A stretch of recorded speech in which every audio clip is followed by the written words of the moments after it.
Hey, Armand here with your forecast for the week, August 8th, 2021. It's the week of the Leo new moon, a time for doing matters from the heart. So take Sunday, the day of the new moon, to just consult with your heart. You don't need to do anything. You shouldn't do anything. Don't even set intentions.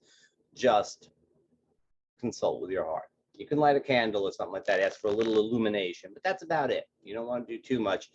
Maybe Monday night, sometime after, let's say, 9-10 o'clock Eastern, Sunday night, 9-10 o'clock Eastern time, earliest Monday in Europe, or maybe sometime after about 7 o'clock Pacific time. You might want to make some small little gesture, set some intentions, or you can do that on Monday, whatever. It's coming out of the new moon. There's no big rush.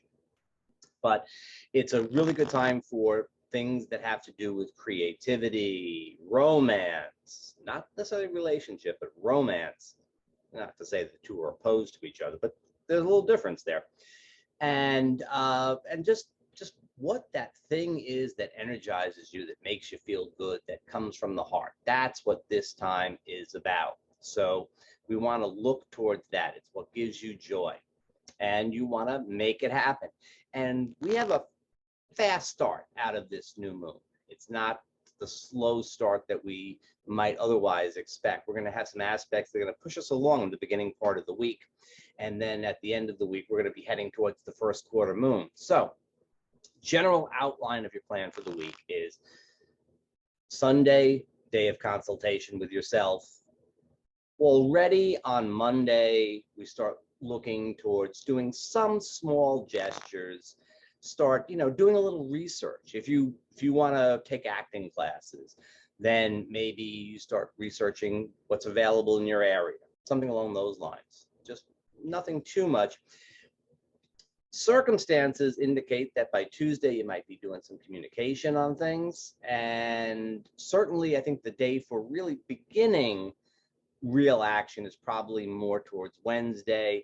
And then if you're going to initiate something, that comes more towards the weekend, so the back end of the week, Friday, something like that. It's a rough outline. You get the idea. Start with knowing what you want to do. First couple of days of the week, you do some research, reach out to some folks, and then after midweek, you kind of put plans into action. That's simple, easy. A couple of aspects this week that are really interesting. One of them is on Monday, we have Venus opposite Neptune. Now, when it comes to matters of aesthetics and relationship, this could be a little bit of a problem. And it can be a wonderful opportunity.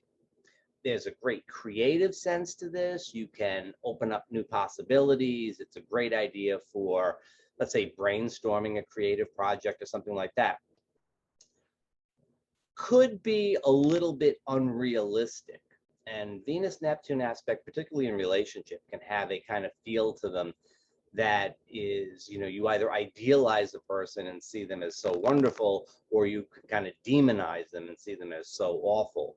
And, you could get lost in a wonderful fantasy, or you could be, swept up with jealousy or something along those lines.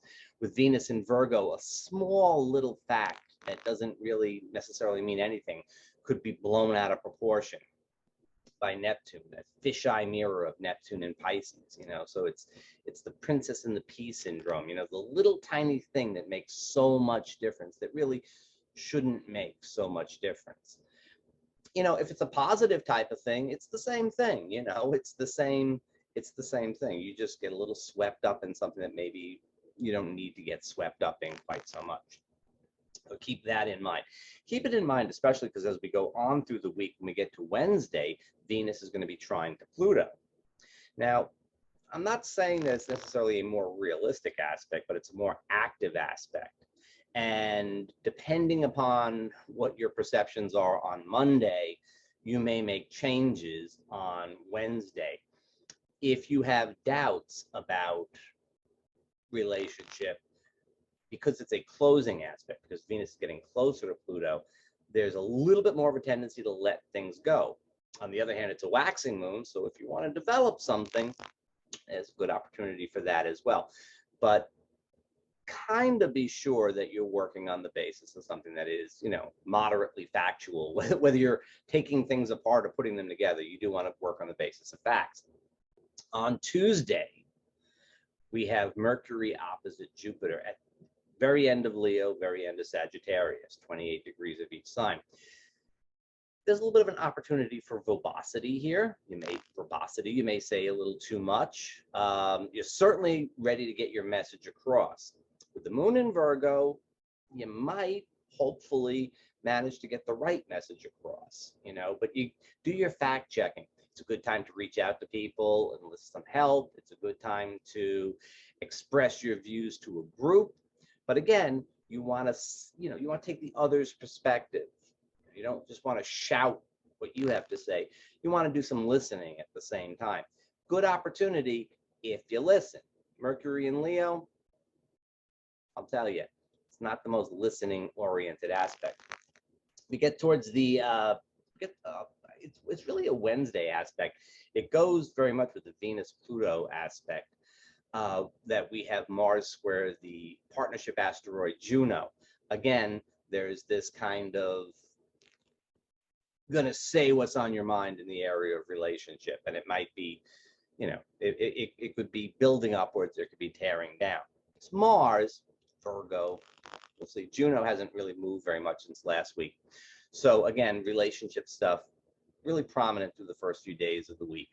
Just, make wise choices based on reasonable facts.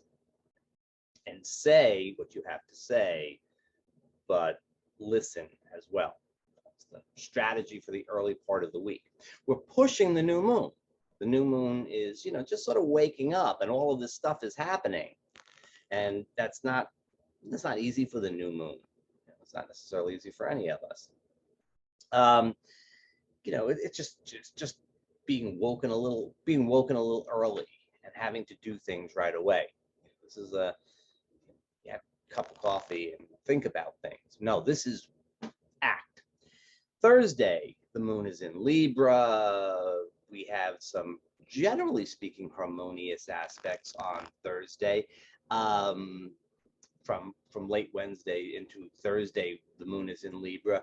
Generally speaking, harmonious aspects, except of course for that square to Pluto that's waiting at the end. Again, this is really Wednesday is the time when we start getting active with things. That's, it's true of relationships, but it's true of everything. It's the point where we get active. It's a good time to start putting things in place. Wednesday, Thursday, Friday.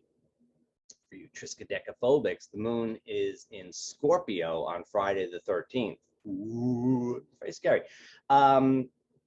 The aspects are generally speaking pretty harmonious through Thursday, Friday, through Friday, Saturday, Sunday.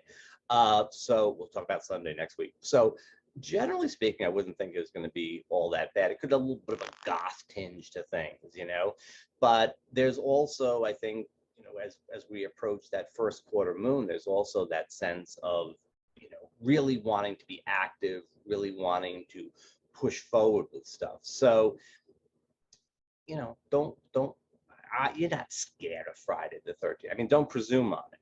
Don't presume on it. You don't want to do that.